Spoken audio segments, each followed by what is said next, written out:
యేసు రక్తమే జయం పరిచర్య. ప్రియ రక్షకుడైన యేసుక్రీస్తు నామమున ఈ ఉదయకాలంలో మీ అందరికి శుభములు కలుగునుగాక. మరియు ఆయన వారితో ఈ ఉపమానము చెప్పాను. ఒక మనుషుని ద్రాక్ష తోటలో అంజూరపు చెట్టు ఒకటి నాటబడి ఉండెను. అతడు దాని ఫలములు పండ్లు వెదకి వచ్చినప్పుడు ఏమీ దొరకలేదు.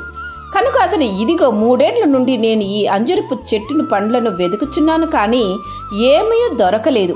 దీనిని నరికి వేయుము, దీని వలన ఈ భూమియు ఏల వ్యర్థమైపోవలని ద్రాక్ష తోట మాలితో చెప్పానని దేవుని వాక్యము సెలవిస్తుంది. నా ప్రియ సహోదరి సహోదరులారా, ఈ వాక్యాన్ని మనం ధ్యానించినట్లయితే ఆ యజమాని ఒక ఉద్దేశముతోనే తన ద్రాక్ష తోటలో అంజూరపు చెట్టును నాటాడు. ఆ చెట్టు నుండి ఫలాలను ఆశించాడు. 3 సంవత్సరములు ఎదురుచూశాడు, కానీ ఒక్క ఫలము కూడా ఫలించలేదు. చివరికి నరికివేయమని ఆ తోటమాలికి ఆజ్ఞాపిస్తున్నాడు. మనల్ని కూడా దేవుడు ఒక గొప్ప ఉద్దేశముతోనే సృష్టించాడు, తన పోలికతో. మనము ఫలించాలని ఆశిస్తున్నాడు కూడా. ఆయనకు ఇష్టపూర్వకంగా జీవించాలని, ఆయన చిత్తాన్ని నెరవేర్చాలని. మనం ఫలించవలసిన సమయంలో ఫలించకపోయినా, లేక ఆయన దుఃఖపరచు రీతిలో మన జీవితం కనపడినా దేవుడు కూడా ఇలాగనే ఆజ్ఞాపిస్తారు. అయితే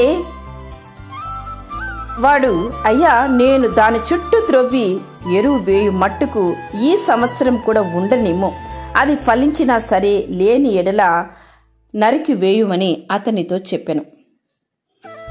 నా ప్రియ సహోదరి సహోదరులారా, అనగా ఆ చెట్టు ఫలించడానికి కొంచెం సమయం ఇద్దాం, ఈసారి కూడా ఫలించకపోతే అప్పుడు నరికి వేస్తానని తోటమాలి చెప్తున్నాడు. ఎందుకంటే ఆ తోటమాలి ప్రతిరోజు దానికి నీరు కట్టుతూ దానిని కాపాడుతూ వచ్చాడు కాబట్టి దానిని నరికివేయడానికి ఏమాత్రమో మనసు రాక ఈ మాట చెప్పింటారు. దేవుడు కూడా అంతే.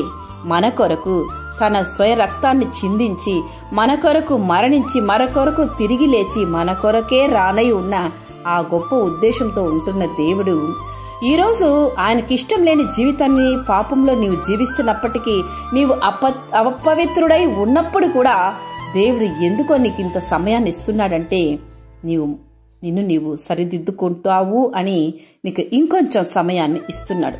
ఇటువంటి సువర్ణ అవకాశాన్ని ఏమాత్రము చేయిజార్చి విడవక నిన్ను నీవు పరిశుద్ధపరచుకో, ఆయన రాజ్యానికి సిద్ధపరచుకో. ఇదే ఒక గొప్ప అవకాశము, సమయము కూడా.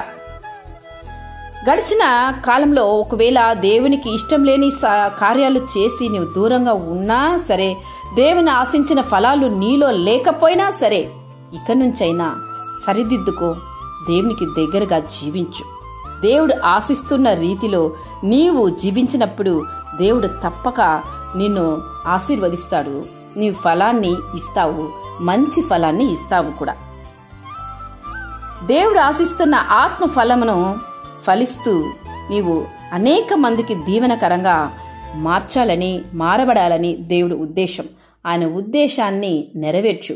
ఆ ఉద్దేశానికి విరుద్ధంగా ఏమాత్రము నీవు నడుచుకున్నట్లయితే నీవు తప్పక ఈ యొక్క చెట్టును ఎలా నరికివేయాలని దేవుడు ఆజ్ఞాపిస్తున్నాడో అలాగనే నీ జీవితము నీవు నరికివేయబడదు, పారవేయబడదు, అగ్నిలో కాల్చివేయబడదు. అలా కాక ఫలించే బిడగా నీవు దేవునికి సమీపంగా జీవించు. దేవుని యొక్క కృప కనికరం నీ మీద ఉండునుగాక. ఆమేన్. యేసు రక్తమే జయం పరిచర్యలో మీ సహోదరి. God bless you.